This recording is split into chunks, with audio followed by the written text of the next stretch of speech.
Hello there, this is book number 2, the one that Mum loves so much. I hate this one. A Bad Start for Santa. But before I read this one, there's a very special fairy letter inside here that I read every year as well. And it's dated the 25th of the 12th, 2002. Dear Brielle, traditions are the most important things for our family to remember. Just think how life would be if we forgot to kiss Mum and Dad goodnight, or didn't have birthdays anymore, or didn't even read these silly books on Christmas Eve. All these things are traditions. They are the little things that family memories are made of. All families need to keep the memories close together because this is an important part of love. Your family is certainly lucky to have someone as special as you to keep your traditional memories and love going. You must love them all very much, and I'm positive you will be the most loved daughter and sister in the world. Thank you for remembering my drink and biscuits. I don't think you really put them out this year. I'm feeling a little full and fat tonight and have many more homes to visit, so I trust you won't mind if I don't eat everything. The almonds are very nice. I put them in my back pocket to snack on later. I hope I don't lose them like I did my gloves. Have a beautiful family day and a fantastic year, you beautiful person. Love, Santa and Mrs. Claus. And that's the very special letter that you got back in 2002. So now it's time for this beautiful book. A Bad Start for Santa. Santa woke up late. He looked out of the window and it was snowing. It was always snowing. Christmas Eve today, said Santa. He jumped up out of bed and touched his toes. Under his bed he could see a toy car. Someone might like that, he said, and he put the car into a spare sack. He went into the bathroom to wash his face and brush his teeth. When he pulled back the shower curtain, he was surprised to find a large drum. The elves are getting careless, said Santa. He tapped the drum with his toothbrush and dropped it into the sack.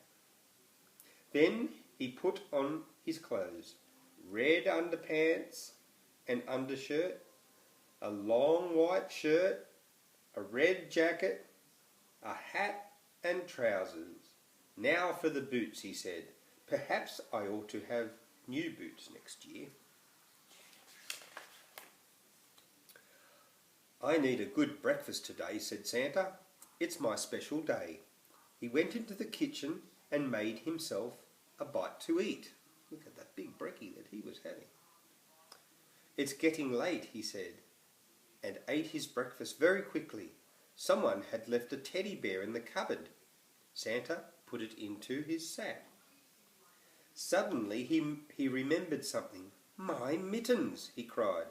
Where are my mittens? I can't go without them. He felt his jacket pockets, but they weren't there. He felt in the front trouser pocket, but they weren't there either. Bother, said Santa. I have to search the place and I'm already late. Can you see where Santa's mittens might be? I can see them.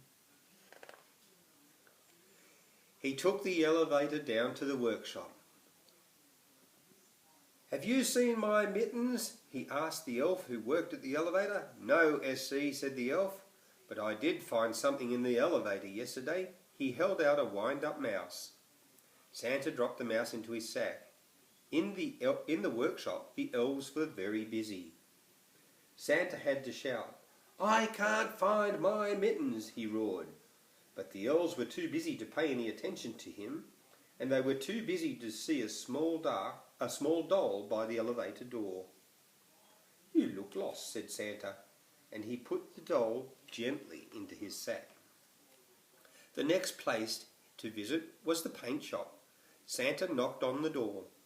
It opened a crack and a jet of blue paint shot past and landed on the wall. Sorry, SC, said an elf with blue hands and face. What can we do for you? "I'm looking for my mittens," said Santa. "They're red." "I know that," said the elf.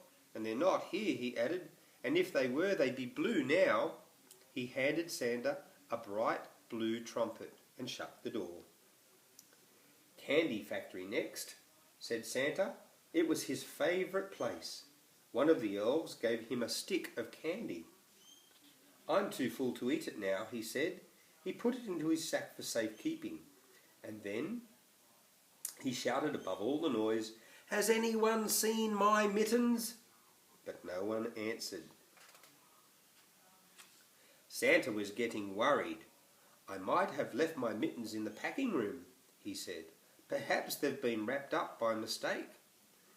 When he put his nose around the door, all he could see was a mountain of paper and ribbons and sticky tape. "Mittens," he said hopefully. "Red mittens." One of the elves emerged from the mountain. "All mittens are striped this year," he said. "No plain mittens at all. Not plain blue, not plain green, not plain yellow." "And not plain red," interrupted Santa. "Oh dear." Then he saw a bag of chocolate coins on the floor. "That doesn't need wrapping," he said. "And it shouldn't be on the floor." See, the kids did some beautiful drawing one year. The storeroom had boxes full of presents stacked up to the ceiling, all neatly labelled. Santa caught sight of something red behind one of the stacks, but it was only a yo-yo. This hasn't got a label," he said to the storekeeper. "Oh, take it away," said the storekeeper. "I don't know what to do with it." Santa looked at his watch. "There's not much time left," he said. "Where can those mittens have gone?" Then he had an idea. He hurried along the corridor and unbolted the boiler room door. He switched on the light and went carefully down the steps. "No mittens in here," said Santa after searching for a few minutes. He scrambled up the steps and slipped on a shiny whistle. Ooh, what's that? A mouse. He slipped on them, and look at his moustache. Went up in the air. Like yours. It's time to go. He scrambled up the steps, slipped on a shiny whistle that lay on the top step.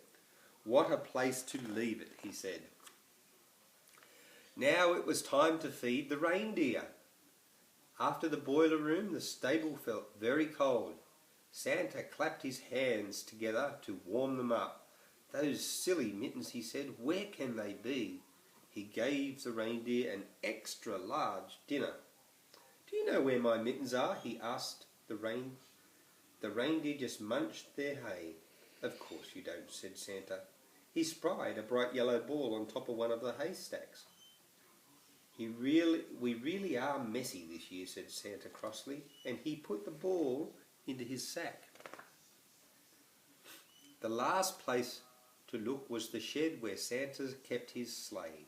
Two elves were polishing the paint. "All ready, SC?" they asked. "Not at all," said Santa. He was beginning to panic. "I can't find my mittens. And if I can't find my mittens, I can't drive my sleigh. And if I can't drive my sleigh, there won't be any Christmas." The elves gasped. One of them jumped into the sleigh. "Perhaps they're behind the seat," he said. "There's something here." "What is it? Let me see," shouted Santa. The elf held up a painted fan. "Oh," sighed Santa. He put the fan into his sack and walked slowly back to the house. The sack was getting very heavy. Santa slumped down in the armchair in the hall. He felt miserable. "Next year we shall have to be more organised," he said. "If there is a next year," he added gloomily. Just then a group of elves came rushing up. "Where the counters?" said one group. "And where the checkers?" said the other. "And we're one sack short." They all shouted together. "We haven't got enough presents to go around." "And I can't drive the sleigh because I can't find my mittens," said Santa. "Your mittens are in the back. Are in your back pockets, Santa Claus," said one of the counters. "Where you always put them." Santa stood up. He felt in one back pocket, and there was one mitten. He felt in the other back pocket, and there was a second mitten. "You have solved my problem," he said, "and I think I can solve yours. Is this what you're looking for?" The elves all spoke at once. "How did you? Where on earth? Where did you find them?" Santa tipped out all the toys that he collected in his sack. "Oh, here and there," said Santa. "In the bedroom, in the bathroom, in the kitchen, in the elevator, in the workshop, in the paint shop, in the candy factory, in the packing room, in the storeroom, in the boiler room, in the stable, and in the shed." "And in the hall," cried one of the elves, holding up a toy boat he had found under Santa's chair. "And now," said Santa, "I really must be off. 1 minute to go." He picked up the sack, put on the red mittens, and went outside. Oh, this is my favourite picture. The snow had stopped. "It's going to be a fine night after all," said Santa as he waved goodbye. "Merry Christmas." There you go. That's the last of it now. Thank you very much for I wonder watching. the kids hate that. It's 11 and a half minutes.